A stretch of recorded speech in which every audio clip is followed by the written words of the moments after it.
Welcome back. Break के बाद आपको बताएं कि वज़ीर-ए-आज़म शहबाज शरीफ की बांग्लादेश के chief adviser doctor Mohammad Yunus के साथ मुलाकात हुई है। वज़ीर-ए-आज़म ने बांग्लादेश के अक़वाम मुत्तहिदा की रुकनियत के 50 बरस मुकम्मल होने की तक़रीब में शिरकत की। काजा से फतह तारर, डॉक्टर खालिद मकबूल सिद्दीकी और तारिक फातमी भी वज़ीर-ए-आज़म के हमराह थे। Chief adviser Bangladesh doctor Mohammad Yunus ने वज़ीर-ए-आज़म और पाकिस्तानी वफ़द का पुरतपाक इस्तक़बाल किया। वज़ीर आला पंजाब मरियम नवाज ने कहा है कि पंजाब में आकर कानून तोड़ेंगे तो आपको मुंह तोड़ जवाब देंगे। फैसलाबाद में तकरीब से खिताब करते हुए मरियम नवाज का कहना था कि पेट्रोल बम का दर्ज देते हो, तुम्हारा काम दूसरे सूबों पर लश्कर अंदाज होकर हमला करना नहीं। आपके सूबे के अवाम रुल रहे हैं और खुद रोजाना लश्कर लेकर आ जाते हैं। जलसे करते रहोगे तो काम कब करोगे? पंजाब की सरहद में आगे अगर कानून तोड़ोगे तो मुंह तोड़ जवाब मिलेगा आगे से। आपके सूबे के अवाम रुल रहे हैं और आप ऐशो इशरत में पड़े में रोज़ लश्कर लेके आ जाते हैं। तुम्हारे लोग सूबे के भूख और बीमारी से मर रहे हैं, उधर तवज्जो करो। तुम्हारा काम दूसरे सूबों पर लश्कर अंदाज होकर हमला करना नहीं है। इन्होंने मोटरवे पे वन वे पे गाड़ी चला दी। जो हज़ारों लोग कम्यूट कर रहे थे, हज़ारों ट्रैवलर्स जो थे मोटरवे पे, उनकी ज़िंदगियाँ इन्होंने ख़तरे में डाल दी। किसी बेचारे की बस उतर के किसी कोई वैन खड़ी थी, खुद AK-47 हवा में लहराई और शीशे तोड़ दिए उस बेचारे की गाड़ी के। ये क्या दर्श दे रहे हो कौम को? वो जो गुंडागर्दी और दहशतगर्दी का राज है अपने सूबे में, उसकी तरफ देख लो पहले। पंजाब के अवाम को दहशतगर्द बनाने चले, ये मरियम नवाज नहीं होने देगी इंशाअल्लाह ताला। वो 9 मई के मुकदमों में जो नौजवान अंदर है ना, आज उनका पुरसाने हाल कोई नहीं। जो आवाज़ें ये मुझे कसते हैं, क्या कोई खातून इसको इंडोर्स करती है? आप करते हो इसको इंडोर्स?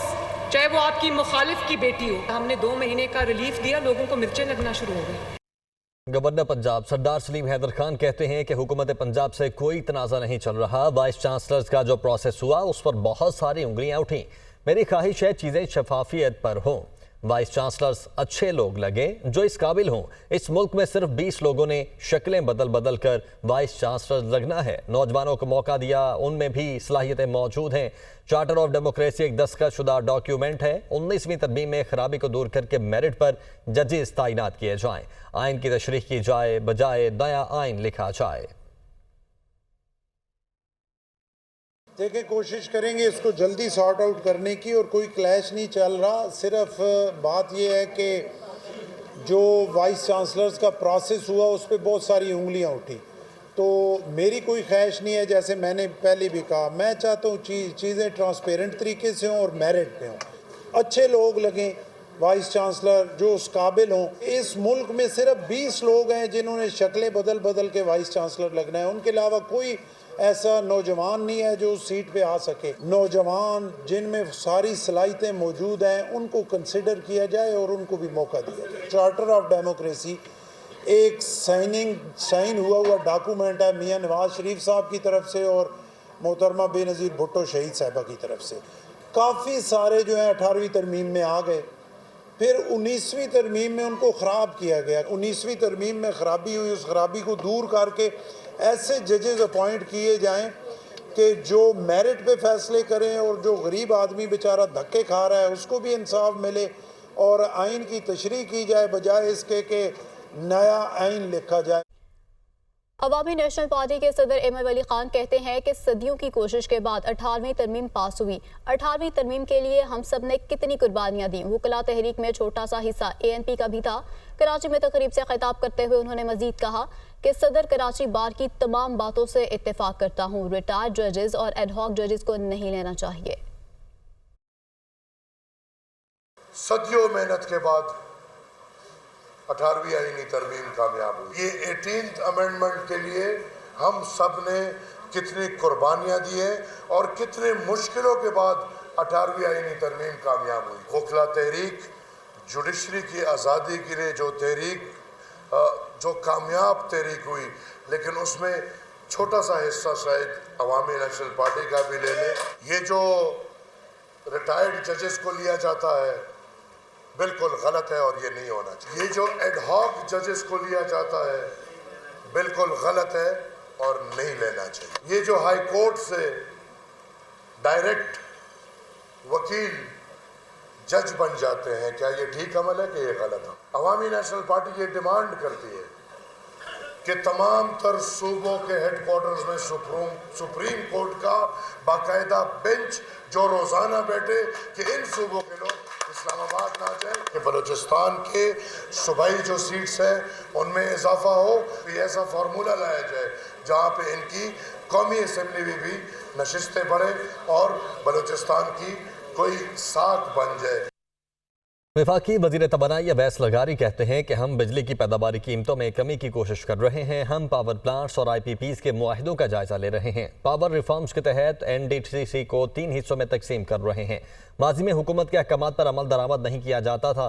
डिस्ट्रीब्यूशन कंपनीज में सियासी मामलात बहुत ख़राब थे। अवामी मुश्किलात और मसाइल को तरजीही बुनियादों पर हल नहीं किया जा रहा था। हमारे पास 9 डिस्ट्रीब्यूशन कंपनीज काम कर रही हैं। 70% पावर प्लांट्स हुकूमती सरपरस्ती में चल रहे हैं, जिसके जरिए बिजली पैदा की जा रही है। FBR का रेवेन्यू शॉर्टफॉल पूरा करने के लिए 100 अरब रुपए के इकदाम उठाने का फैसला किया गया है। इनकम टैक्स रिटर्न फाइल होने से तकरीबन 50 अरब रुपए का रेवेन्यू हासिल होगा। ये कम नवंबर से 30 दिसंबर तक मजीद 20,000 दुकानों पर पॉइंट ऑफ सेल सिस्टम नस्ब किया जाएगा। मजीद क्या अपडेट्स हैं ये जान लेते हैं मुद्दसिर अली राना से। जी मुद्दसिर।